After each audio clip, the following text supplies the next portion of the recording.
میاں امام محمد انور شاہ دیوبند کے بانی و دارالعلوم وقف دیوبند کے سابق شیخ الحدیث مرحوم حضرت مولانا اندر شاہ کشمیری رحمۃ اللہ علیہ کی اہلیہ محترمہ کا آج کچھ دیر پہلے انتقال ہو گیا ہے۔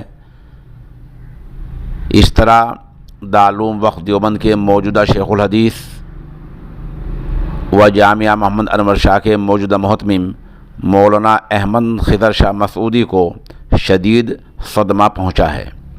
دیوبند سے جناب رضوان سلمانی نے سوشل انڈیا نیوز کے لیے رپورٹ بھیجی ہے۔